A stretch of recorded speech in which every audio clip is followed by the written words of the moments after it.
The Seahawks have released their first depth chart of the regular season as they get ready to play the Rams in week 1. What does it tell us? What doesn't it tell us? Who's healthy and who's starting? My 5 takeaways in reaction to the Seahawks' first depth chart up next on Seahawks Forever. Welcome to the Seahawks Forever podcast. In-depth analysis on everything Seahawks. And now, here's your host, Dan Viens. Hit that like button if you would, if you like what I do. Subscribe to the YouTube channel, and if you're listening on audio, subscribe to that podcast app so that you always get notifications of new episodes. We are into the regular season now officially, so there will be lots and lots of content, and you don't want to miss it. So lots of mysteries throughout the preseason, right? Lots of things we've been trying to glean and parse over the last few weeks, and now we get some clarity on a few things. The Seahawks released their official depth chart today, and it doesn't tell us everything because we'll have to see how it matches up with the injury report as the week progresses.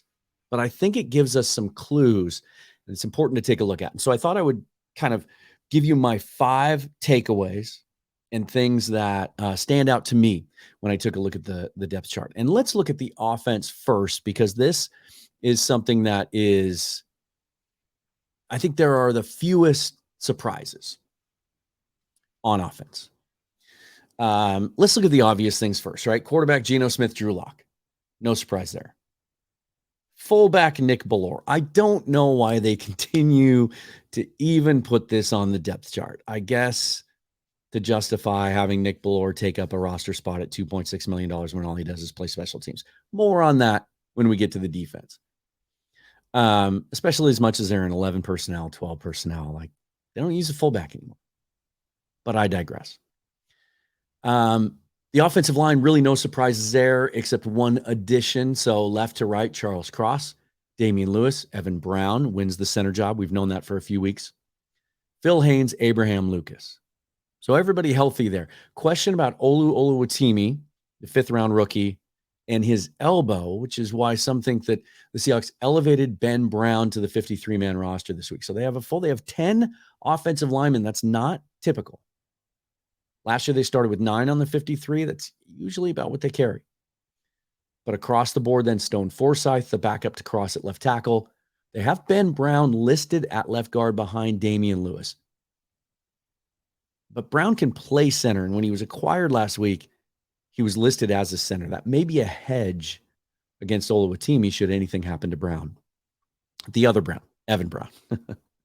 And then Anthony Bradford at right guard, Jake Curran at right tackle. We also know that Curran can play guard. And it would be interesting to see what would happen. If anything should happen to Phil Haynes in this game, it would be interesting to see how the team feels about the rookie Bradford, whether he would be next up or Curran. That's where these things get a little bit tricky. By the way, I love the way they've structured this depth chart. If you remember my depth chart show, the first one of training camp, and I wasn't the only one that made these mistakes, but the way they laid it out, it was kind of hard to tell. But here they go first, second, third, fourth in the vertical columns. I like that. Wide receiver, DK Metcalf with Cody Thompson right behind him. To me, that would indicate, without even seeing the injury report, that Thompson is healthy. They feel good about the shoulder. Then he's ready to go. At the other wide receiver spot, Tyler Lockett listed as the starter, Jackson Smith and Jigba. Second team, Jake Bobo. Third team, they don't list 3 wide receiver spots. So that we know when they take the field in 3 wide receiver sets, if Jackson Smith and Jigba is ready to go against the Rams, that, there are going to be a lot of times we're going to see Metcalf, Lockett, and Smith and Jigba together. And so Cody Thompson, Jake Bobo in some combination would be your second team. And then we'll find out on game day, or maybe before, if JSN is going to play. To me, this is another indication that he might be ready to go coming off the wrist surgery. He was running full speed at practice last week with a wrap on his hand. We saw video of him catching passes. So he should be ready to go. Tight end, no surprises. Noah Fant, Will Dissly listed side by side. There's your 12 personnel, right? With Colby Parkinson at second team. On college depth charts, this might say Noah Fant or Will Dissly. Some teams like to do that. And then at running back, this to me has already caused some consternation among the fan base. Kenneth Walker III listed at first team, reportedly 100% healthy, ready to go, practicing full speed after being held out of most of the early preseason because of a groin injury. And then it goes DJ Dallas on the second team, Zach Charbonnet on the third, and Kenny McIntosh on the fourth. We haven't heard any injury updates about McIntosh. We'll see what the injury report looks like. I don't know if that comes out later today or tomorrow. I apologize for that. But people are freaking out that DJ Dallas is listed second team ahead of Zach Charbonnet. I've already seen tweets to the effect of, we wasted a second round pick on Charbonnet.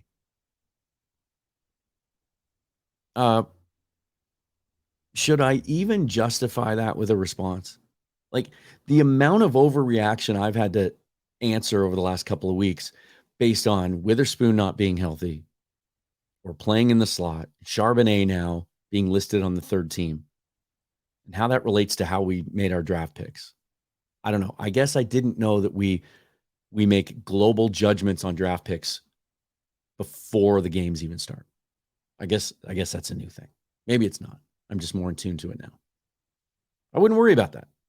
Look, if Pete Carroll is as honest as he seems to be about competition, DJ Dallas outplayed Zach Charbonnet in the preseason. He was more productive. But in the big picture, does it mean anything? No. The talent is still there from Zach Charbonnet. There's no reason to read anything into this at all. I kind of put these in a different order here, but so one of my takeaways, my one takeaway on offense, and I numbered these wrong. I should have put this one first.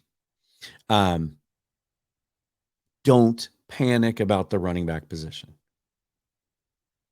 We all know that at some point this season, this depth chart will likely read Walker 1, Charbonnet 2, McIntosh 3, Dallas 4, or some sort of McIntosh Dallas listed together on the third team. Schneider yesterday at his press conference, John Schneider, talked about the need to have depth at running back. And don't forget SaRodorick Thompson, who looked so good, the rookie undrafted free agent out of Texas Tech, who really showed some things in the preseason. He talked about attrition at that position. He talked about the year they had to bring Marshawn back late in the year, how they lost 4 running backs in the span of 10 days.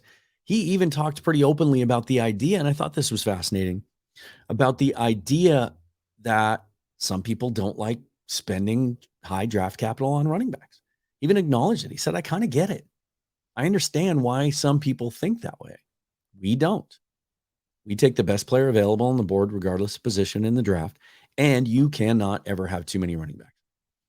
So do not panic about that. Otherwise, no real surprises on offense, and we'll keep our eyes on the injury list. Really, the only question between now and Sunday is JSN going to be ready to go? Is he going to be active on game day? Is he going to be ready to play a role? If not, then preseason standout Jake Bobo steps up to the forefront. Let's take a look at the defensive depth chart. By the way, these graphics, this list, courtesy of Seahawks.com. So my second takeaway, and okay, did this backwards. It has a number 1 in front of it. I get it. Pretty clear that Trey Brown now has beat out Mike Jackson at left cornerback. And we knew this kind of by how they deployed these guys against Green Bay. Trey played on the left side. Mike moved over to the right side. Mike has struggled, gotten beat numerous times in the last 2 preseason games. After an outstanding OTA, minicamp, offseason training camp that had Pete Carroll raving. Don't give up on Michael Jackson as a guy that can contribute. We have a 17-game sample size from last year of him playing pretty darn well. So if called upon, I'm not too worried about Michael Jackson, his performance there. But hats off to Trey Brown coming back from the serious injury, not looking explosive last year, really taking 2 full seasons to come back from that. He made plays. And I think that's the difference. Michael Jackson's a long corner, a big guy that might match up better against some of the bigger receivers out there. Trey Brown just seems like a playmaker, even at his size. And then Riq Woolen, of course, presumably fully healthy, playing at right corner. The safeties, Julian Love with Jamal Adams still out, and Quandre Diggs. And then again, we saw a hint of this in the first preseason depth chart, but Kobe Bryant now listed solely as a safety. And now at free safety, on that first depth chart, he was listed as a strong safety. Now Jarek Reed, the 6th-round pick out of New Mexico, listed as the second safety. That probably would have been Joey Blunt had he not gotten hurt. But Jarek Reed will likely play some snaps. And then at left cornerback, you have Devin Witherspoon listed as the backup to Trey Brown and Michael Jackson, the backup on the right side to Riq Woolen. If Witherspoon's healthy and ready to go on Sunday, we'll likely see some 3 cornerback alignments, and he will play in the slot. If not, or if they just want to limit his snap count, we would probably see Kobe Bryant back at that nickel position where he was last year. On the issue of Witherspoon and how ready he might be for Sunday, I did want to pull this one piece of sound from his press conference yesterday because I thought he was pretty honest about this. And maybe some of this is gamesmanship, not letting the other team know, but a lot of questions, a lot of people saying that Witherspoon's brittle or that he can't hold up, and there's no evidence of that in his career, really. Certainly not chronic hamstring issues.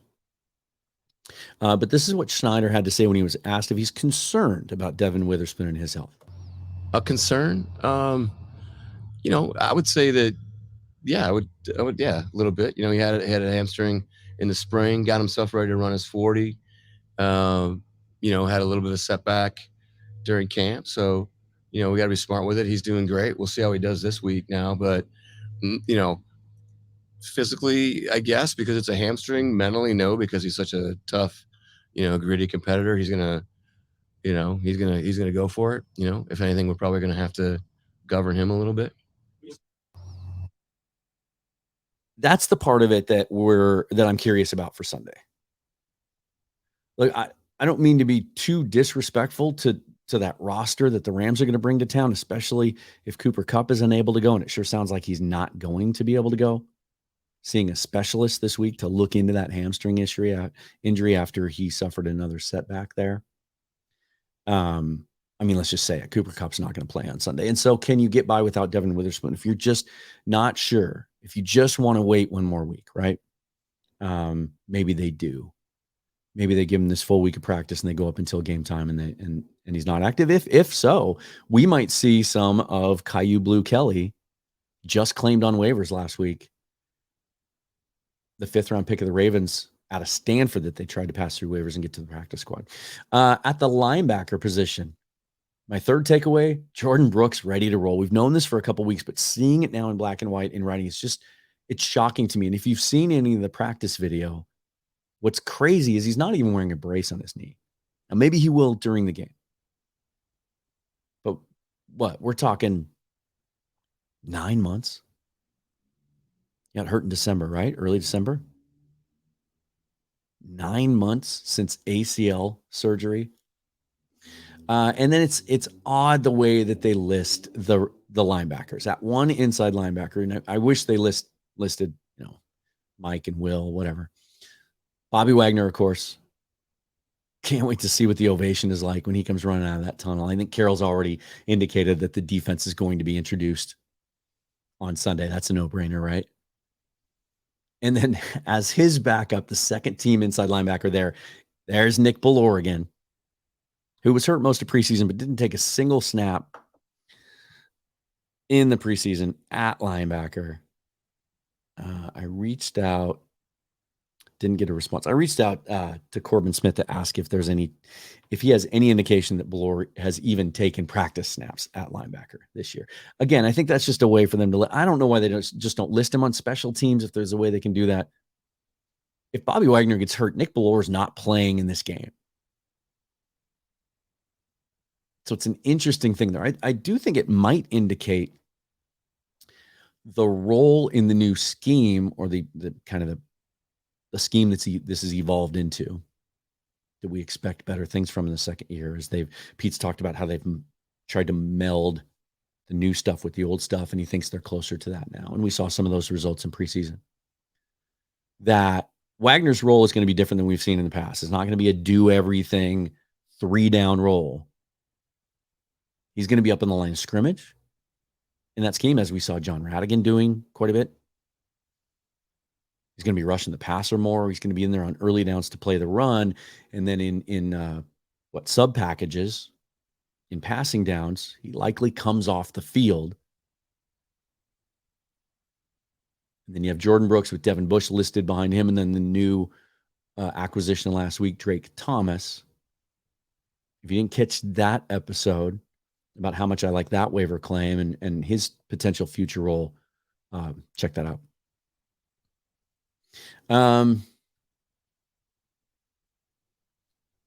I think that's what that indicates. Bobby stands alone, as I've got here for the takeaway. Like, I think they have a specific role for him in this defense that's kind of unique to him and what he can do. And that's why they list it that way. Outside linebacker, Darrell Taylor listed at second team behind Boye Mafe. There was I think I mentioned on a show a couple of weeks ago that some of the local beat writers were saying that, once Taylor comes back healthy, he's the starter. I didn't think so. Mafe had an outstanding preseason in every way. I think most of us feel that he plays the run better than Taylor, and has shown some upside as a pass rusher. So across that front, you've got, on the outside, you've got Nwosu, no surprise there, Boye Mafe. Derek Hall, who was back at practice yesterday, should be good to go this week. That was more good news. And then my fifth takeaway are the rookies healthy at last. If they are, those concerns that we've had about the interior defensive line could be mitigated.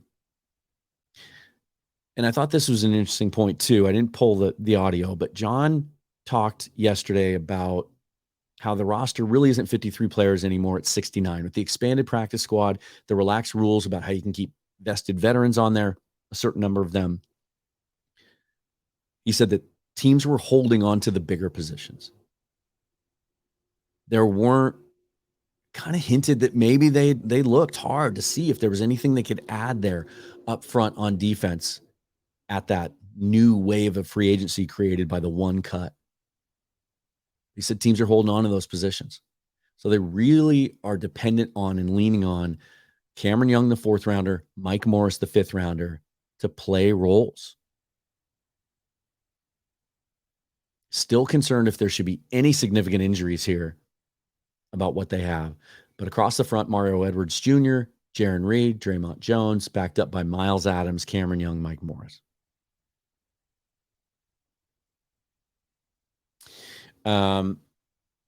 Obviously, no surprises on special teams. Seahawks are in good shape there, right? With Michael Dixon, Jason Myers, and Chris Stoll, the long snapper out of Penn State, undrafted free agent. That was the one I couldn't remember. As I was falling asleep last night, I was thinking, okay, the Seahawks really have a 14-person draft class, right? Because we know that 2 undrafted free agents made the team. They picked up 2 last week. Caillou, Blue Kelly, Drake Thomas, plus the 10 they drafted. And I knew Jake Bobo, and for the life of me, as I was tossing and turning last night trying to fall asleep, I couldn't remember the other undrafted free agent that made the 53, and it's Chris Stoll. Won the award for best long snapper in the country last year. What an interesting way to manage that position, right? And the Seahawks have had good luck with that, kind of doing these 2 to 3 year tenures for long snappers. Certainly manages the salaries at that position. And Crystal, by all accounts, did a great job during the preseason. So that's it. Tell me what you think in the comments. Anything that surprises you about the depth chart, concerns you, what positions you think are strongest, what positions are you still a little nervous about going into the game on Sunday. I'll have a full preview of the game with Jake Ellenbogen, who covers the Rams from their side, get their perspective, latest on Cooper Kupp, what he thinks the expectations for that team is this year. Until then, subscribe to the show, like the channel. If you listen on Apple Podcasts, leave a review if you like what you hear. And if you do listen on audio podcasts, as always, subscribe so you get notifications of new episodes. If there's any breaking news, I will certainly react to that. Also, download that PSF app, Pro Sports Fans. Dana and I will be doing our midweek live stream tomorrow at 10 a.m. Pacific time. Dana O'Gorman, my old co-host from Field Goals, we are back together on the PSF app. It's an interactive app. You can hop in the comments. You can react to us. We can invite you in on video and do it that way. And then we're going to live stream during the games and react to it together with live stats available as well. It's going to be a lot of fun, you guys. Think Manning Cast, but with you involved, not just celebrities. So look for that tomorrow. I'm also going to be a guest on the Under Center podcast, a Seahawks or a football-based podcast out of the UK tomorrow. So when they release that, I'll get that out for you as well. Until then, follow me on Twitter at Seahawks Forever. Thanks for listening. Until next time, forever and always, go Hawks.